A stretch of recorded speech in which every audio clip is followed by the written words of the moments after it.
Last week, I came on here and I said that I thought that starting Joshua Zudu at left tackle was a mistake. I said it could be something that is almost a fireable offense. And then we all watched as the New York Giants imploded against the Philadelphia Eagles, the worst team to implode against, and allowed a player that so many out here said wasn't that important, wouldn't make a difference, go absolutely ape on this team. I'm Coach Gene Clemens, and I've got a giant issue. 3, 2, 1.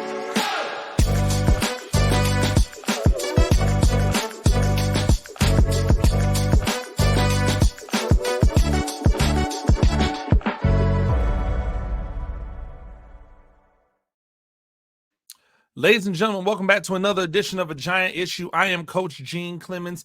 New York Giants on SI. That's where you go and get all of your New York Giants news and information. Make sure that you go there, check it out, all the things that are going on. It's been a rough start to the week because it was a rough Sunday. Also, while you're here, make sure that you go and check out the New York Giants on SI YouTube page. That is where you can find everything from me, Giants related, a giant issue. I'm starting to do my video breakdowns. That'll get better and better. I hope you guys like it. Bringing my X and O's to Joe stuff from my personal page, Coach Gene Clemens. Make sure you go and check that out over here, and branding it with the New York Giants on SI when it comes to Giant specific content. Let's get it. Let's get popping.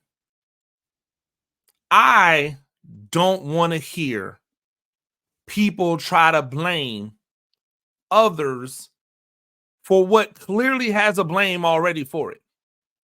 We don't need to go and search for people to blame for the situation that we found on Sunday. There's only two people that you have to go to. And again, shout out to Ray Harris, right? Shout out to Ray Harris on Twitter, who reminded me that Joe Shane and Brian Dable are a package deal, because I kept going, man, this Joe Shane, and he said I can't give Brian Dable a pass because everybody told us that they were lockstep. And then when we watch Hard Knocks, when do you ever hear pushback from Brian Dable on decisions that Joe Shane wants to make when it came to how this team was built? I didn't hear any. The pushback that I heard was from Joe Shane's own team, right?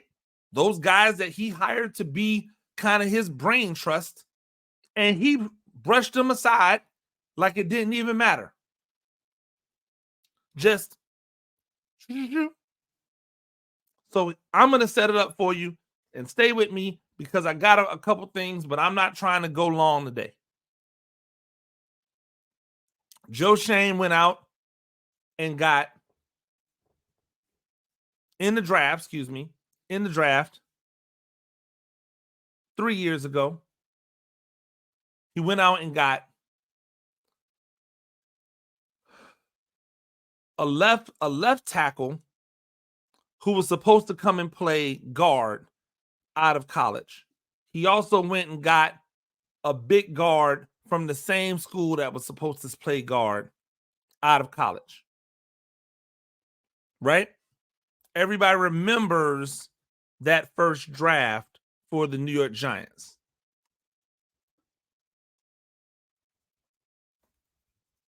If you don't remember the draft for the New York Giants, I'll bring them up. No worries. I got you. That's what I'm here for. 3 years ago, right, when they took over, Joe Shane and Brian Dable went out and got Kayvon Thibodeau and Evan Neal in the first round. Cool. They were trying to change the landscape of the offensive line, change the look of the offensive line, and give the defensive line some help. By the way, isn't it interesting because you guys hated the previous GM who always said, hey, we should build from inside out, which means maybe not some sexy picks, but those not from sexy picks was a cornerstone at left tackle and a cornerstone at defensive tackle. I digress. So they run the same playbook. Cornerstone defensive end, cornerstone offensive tackle. Cool. You now have two. Except here's the problem, right? You went and drafted Evan Neal, who was not a right tackle, to play right tackle, who through the draft process said in no uncertain terms, I believe I'm a left tackle. I believe that's where my best skills are. And then when we look at film, his best seasons are the season that he played left guard, right? As a rookie, as a freshman, and the season that he played left tackle as a junior. His year at right tackle, the 1 year that he spent as right tackle as a sophomore, was his worst year on the offensive line, bar none, at Alabama. And yet somebody went and watched that film that I originally had said, hey, Evan Neal might be the guy in the middle, right? He's not the best pass blocker of all of them. He's not the best. And yet they went out and got him, did not put him in a position. I even said when I was talking to Patricia Traynor, I believe it was on the Locked On Giants podcast. Again, this is years ago, before the draft. Well, what if they entertained moving Andrew Thomas to the right side? Right? What if they entertained moving Andrew Thomas to the right side in order to let whomever they take at left tackle play their natural position? Of course, that was far-fetched, but I knew that if you're going to take a guy that plays left tackle, you should let him play left tackle. So they draft him. He doesn't play left tackle. He goes to right tackle. He struggles staying healthy, doesn't play a full complement of games, and he gives up some sacks. But for all of the people out here saying that he was so horrible, you dudes don't know how to watch film. Because there's only one thing that Evan Neal has been bad at consistently throughout those first 2 years. And that was, at times, he gets beat by the edge rush because of the way he tries to attack it. He gets beat by the edge rush because of the way he tries to attack it. And because of the way he tries to attack it, it makes him susceptible to getting then a move put onto the inside. But we don't ever talk about the improvements. I did a video that talked about Evan Neal going up against Max Crosby, man for man. He stood up strong in the paint. Nobody said a word. People acted as if I didn't just do an entire video analysis of every single snap that he took versus Max Crosby. They just poo-pooed it. Oh, he's horrible. Oh, he's a bust. Oh, he's this. He's early 20s. Early 20s. So he's dealing with injuries his rookie year. He deals with injuries his second year. He has to have surgery that was so bad, so tough to come back from, that he misses most of the preseason, steps into his first preseason game and plays pretty well. Now, in the world of everyone, the Giants have already moved on, right? They already have Illuminor playing right tackle, who they brought in to play guard. So now, in a smart person's mind, if Evan Neal's not going to be the starter at left tackle, let's move him to guard. Preferably left guard. Why? Because he has experience on the left side that trumps his experience on the right side, and he's been more successful there. Nope. We're going to have him as the backup right tackle. And right then, I should have knew something was wrong, because when I looked over to the depth chart, it had Joshua Zudu playing left tackle instead of guard. And I went, why? We saw the Joshua Zudu experiment at left tackle. It was, you think that the Evan Neal stuff was bad. I said this last time on the pod. The Joshua Zudu was 10 times worse.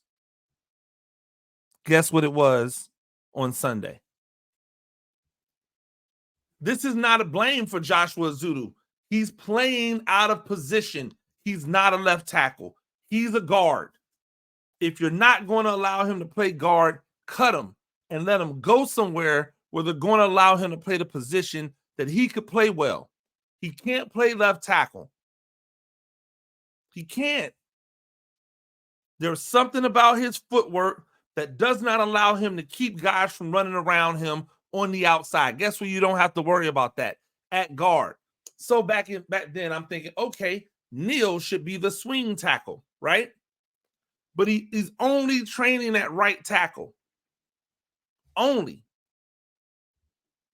So when Andrew Thomas gets hurt, instead of them going, hey, I know he's been training at right tackle, but let's see what he looks like at left tackle. They go, nope, let's put Joshua Zudu out there against Philadelphia, who has been struggling. Hey, we'll be all right. Except Philadelphia is feeling like, hey, this Giants team, it ain't what it used to be. Ain't what it used to be. And we're going to go out there and show them that we're better than what we've shown. We just came off of a win that was a dog win, and now we're looking to give our boy Saquon the coming home he deserves. If Evan Neal would have played left tackle and he would have performed that poorly, you want to know what all of the talk today would have been about? How bad Evan Neal is. You want to know what Evan Neal still caught today? Evan Neal still caught a stray today. Evan Neal still had people shooting at him today. Connor Hughes, who is a writer for or reporter from SNY TV, right? 100,000 followers on Twitter. Following less than 1,000. I always think that's interesting. 100,000 followers on Twitter. He comes out and says that, or in his rant, blaming blaming this on Joe Shane, because now everybody is coming around to what I've been saying, right? Better late than never. Welcome. He says Jeremy Zudu is a Joe Shane draft pick, so we can't use that as an example. And he's only at left tackle because Evan Neal is too incompetent to do it. Yo, hey, Connor Hughes, I don't know if you know this or not, but you can't be incompetent at something that no one's ever given you a chance to do. Maybe Connor Hughes knows something I don't. Maybe at those practices that the media is at, maybe they told all of the media members, hey, don't say anything, but we're secretly practicing Evan Neal at left tackle. You know what I remember? I remember when Joshua Zudu was drafted. He came in playing guard, and it was volunteered information. Hey, we're letting the Zudu play a little tackle. We want to see what it looks like. And then, right? And then he got hurt, missed really his rookie year, and he came back the second year, and they were still giving him minutes at tackle. And I was like, please stop doing that. But they didn't, and he ended up in there for Andrew Thomas. When Thomas got hurt, he played so poorly that they put a dude off the street that they brought in to play guard because everybody was hurt. They put him at tackle. I digress. Connor Hughes says Evan Neal is so incompetent that they had no other choice to put a zudu there.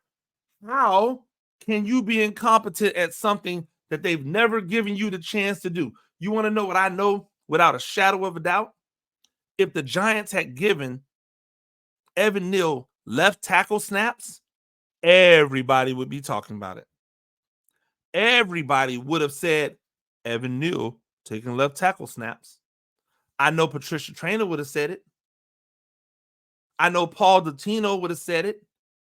I haven't heard anybody who I know who has boots on the soil every single day out there in New Jersey say anything about Evan Neal playing left tackle. So why, oh why, does Evan Neal have to catch a stray about not playing left tackle when they didn't even give him the opportunity to do it? Why? Because you hate him so much, right? You're hating on him so much off of the perception of what you think you see on the right side that you just automatically place it on the left side. But people give up sacks every week. Everybody does. Even the elites, they give up a sack every once in a while. And if they don't give up a sack, they give up a pressure. And we all know that sacks are just a product of enough pressure that you eventually get home. But we have to shoot at somebody. We gotta make it somebody's fault. Why not throw Evan Neal into that? Cool, I'm with it. But we saw Daniel Jones out there, right? And now with Malik Neighbors back,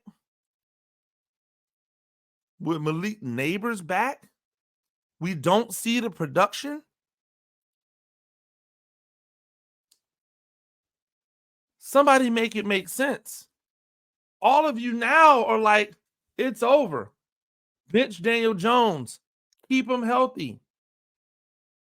This is what I was talking about last week.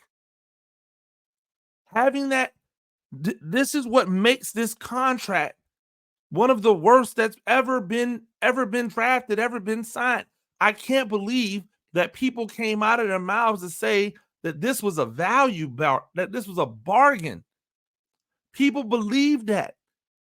Now, with me saying that this is the worst contract that I've ever seen signed, Daniel Jones still gives this Giants team the best chance to win because DeVito's not good.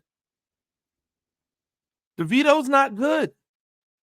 You know who else ain't good? I'll give you a hint. Drew Lock.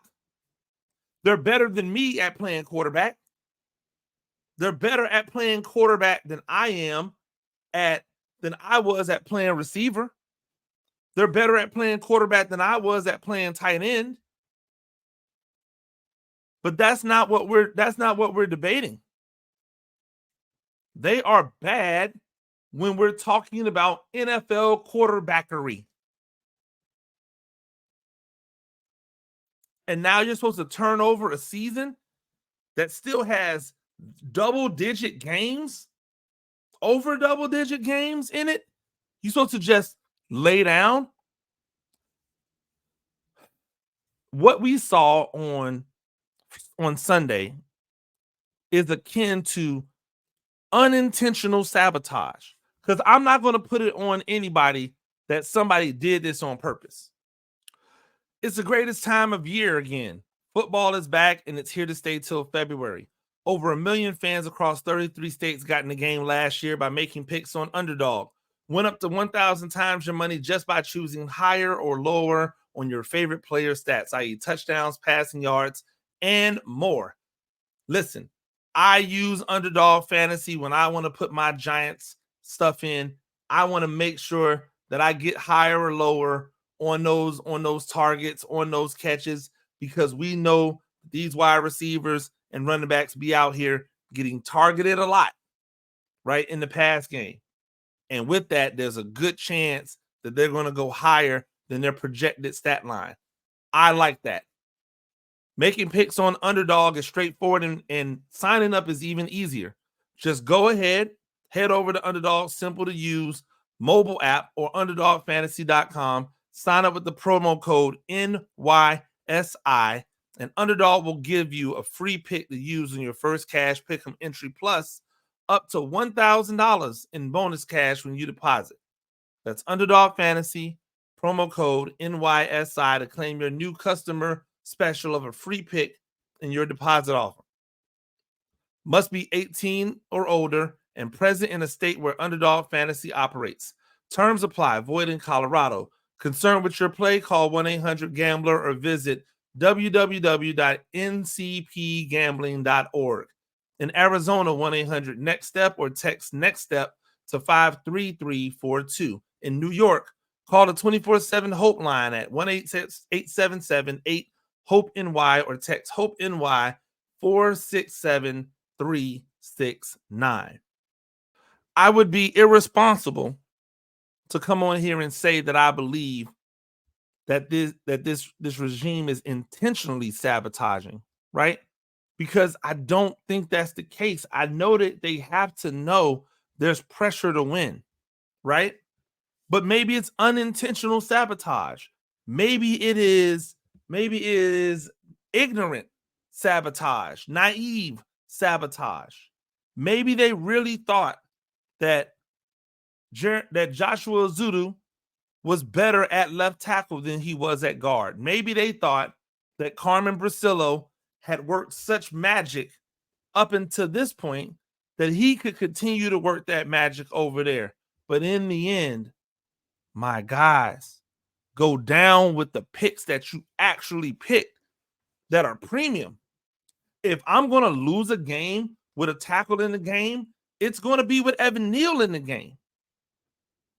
Because if I don't lose the game with Evan Neal in the game, not only do I say, oh, well, he's not good enough to even try, but I also let people know, oh, he not only is incompetent when it comes to drafting an offensive lineman, he's also incompetent when it comes to developing and choosing which one should be out there on the field. That's a bad look altogether. It's a horrible look. How Evan Neal was not in this game, I'll never understand. How Joshua Zudu was set up for failure and unintentionally sabotaged, I'll never understand. They're costing both of those players money. They're costing both head coach and GM credibility. Doesn't make any sense. What also didn't make any sense is why Joe Shane didn't understand, right? That when your owner says, I would hate to see him walk over there to Philadelphia. He's telling you something because he sees something you don't see. He understands something you don't understand. I hear a lot of people, I'm reading about a lot of people saying, oh, well, the owner needs to fire himself. What did the owner do wrong? Y'all still out here like operating under the guise that it's the owner's fault that they re-signed this dude to this contract? Y'all are really out here thinking, after watching the moves from this GM and this head coach, that they didn't go, oh my gosh, we don't have any other choice. He played well enough to keep his job, and we don't want to have to listen to the backlash. Absolutely. See, the difference is then in the next offseason, they said, you know what? We'll be willing to listen to the backlash. We'll be willing to listen to the backlash on the running back. Why? Because people overall kind of devalue the running back anyway. And all of the people out here disingenuous with their hey, I don't Saquon doesn't move the needle for me. I thought it was a bad idea to bring him back, and it doesn't matter what he does. It wasn't right for us. We're not about to win a championship.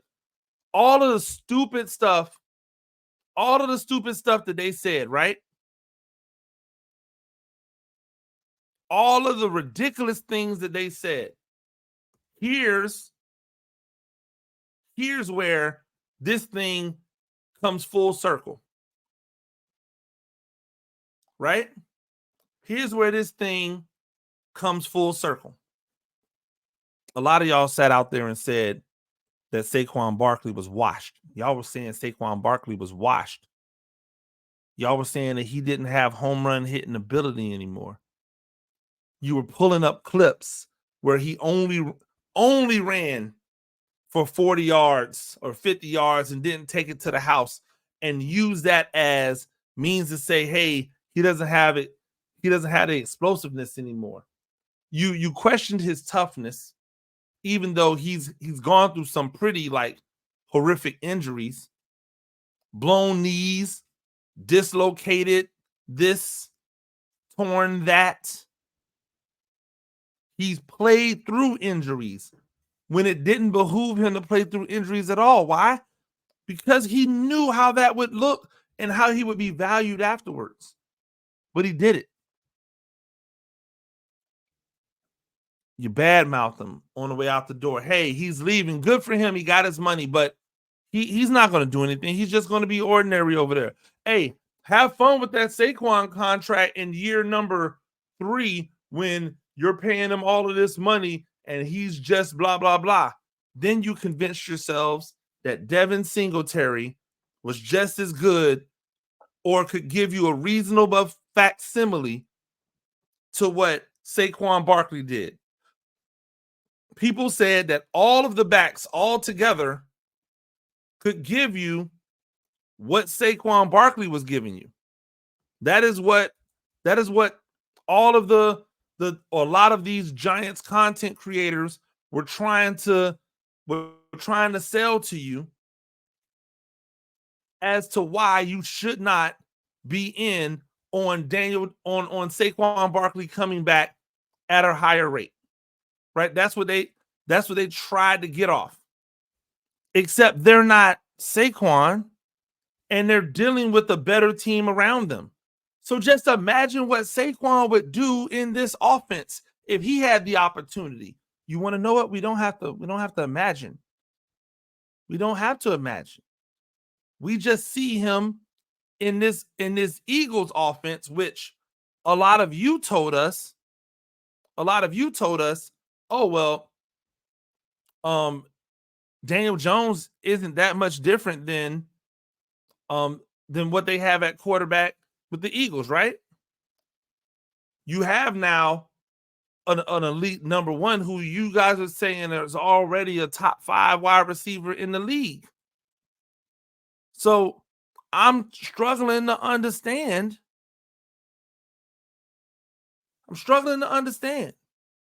How you can watch him get 176 yards on 17 carries. This man already this year has longs of 55, 59, and 65 yards. He has a 34-yarder. He's been explosive all season. It wasn't just against the Giants. He has all of that while having a terrible 18 for 47-yard game. He's better. And guess what? If you think that he's going to run like this year and then all of a sudden next year he's going to be bad, you're bugging. Stop acting like he was asking for $25 million a year. What he got from Philly could have been given in New York. And the reason it wasn't is because they didn't want to.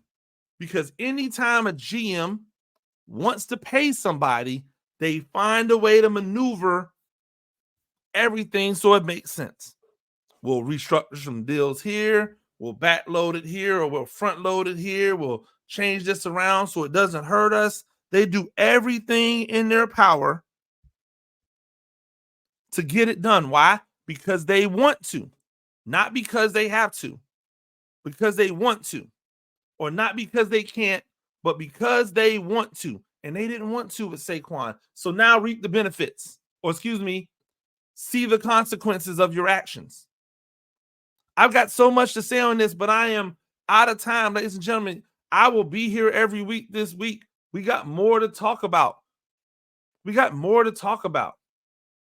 Want to dig more into this Joe Shane, Brian Dable experience, because now people are starting to come around to this might not be the crew to get it done. And I say to that, whoa. Ladies and gentlemen, that's all the time I have today. New York Giants on SI. That's where you get all your New York Giants news and information from. Make sure you go there. Make sure you subscribe to New York Giants on SI YouTube page. And if you're listening anywhere that you get your podcast from, Apple Podcasts, Spotify, wherever, thank you. Leave a comment. We want to hear from you. I'll talk. Watch out for the film breakdowns coming this week, because we'll get the all 22 here tomorrow. Until next time, I'm Coach Gene Clemens, and I have a giant issue.